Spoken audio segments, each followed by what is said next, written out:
Quelques mois après les révélations concernant les abus sexuels commis par le père Ribes, les victimes présumées se sont retrouvées ce matin pour une conférence de presse. Elles demandent à l'Église de tenir ses engagements. Amélie Duchamp. La salle était comble pour cette conférence de presse.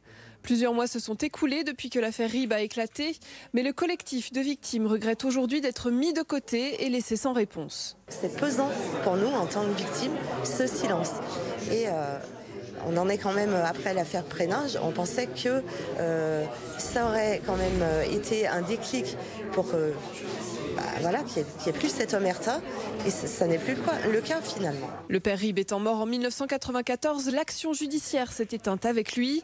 Mais les victimes espéraient quand même être tenues au courant de l'avenir des œuvres de celui qu'on appelait le Picasso des églises.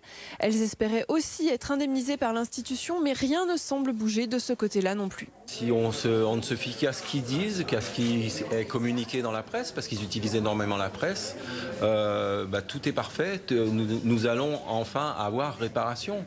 Mais quand et est-ce que ça va se passer? Et de quelle façon?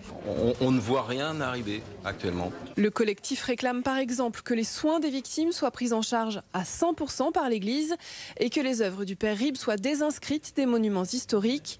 Pour le moment, aucun vitrail de l'abbé n'a été retiré des églises de la région. C'est l'argent public qui est utilisé pour entretenir les œuvres d'un prêtre pédophile, pédocriminel.